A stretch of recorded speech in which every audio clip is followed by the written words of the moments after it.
Apparemment, c'était pas prémédité. Pour ceux qui ne le savent pas, j'ai grandi à Annecy, notamment dans une église à Annecy. Cette église-là, elle est en relation avec d'autres églises dans le monde entier, notamment une à Paris. Et du coup, au fur et à mesure des années, j'ai lié des amitiés avec des personnes là-bas. Notamment une, Yulia. Pour ceux qui ne le savent pas non plus, mon mari est d'origine moldave et mon amie Yulia est d'origine roumaine. Et donc quand elle est arrivée en France, elle est allée dans une église roumaine en région parisienne.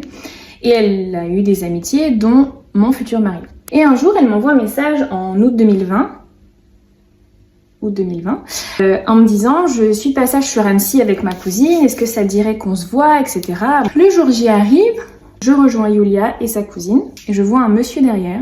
On avait encore les masques à cette époque-là. Et je me dis, pourquoi est-ce qu'il me dit bonjour? Sachant que moi, faut se mettre en tête que je n'étais pas au courant qu'il était là. Donc je me dis, pourquoi il me dit bonjour? Je le connais, mais je m'en souviens pas.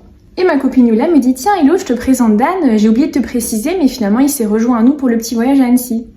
Apparemment, c'était pas prémédité.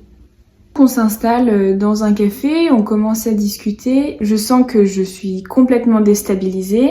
J'entrais dans mon année sabbatique et donc j'avais fait une prière à Dieu en lui disant « Écoute Seigneur, j'ai 20 ans, j'ai envie de me marier, bien sûr. Je veux vraiment vivre cette année dans le service pour toi, que tu m'envoies là où tu veux que j'aille, que je puisse découvrir ce que tu veux faire de moi plus tard et vraiment te dédier cette année. » Bon, quelques jours après, je rencontre Dan, bien sûr. Je fais une parenthèse pour ceux qui ont entendu parler de Wild et qui sont sceptiques. Perso, j'adore. Voilà.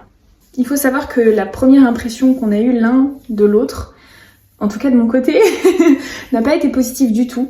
Mais je me suis dit, c'est qui ce gars? En fait, il perturbe mon week-end avec mes copines. Bon, ça, si vous saviez, c'est que la première partie. Si vous êtes intéressé par la suite, n'hésitez pas à me le dire.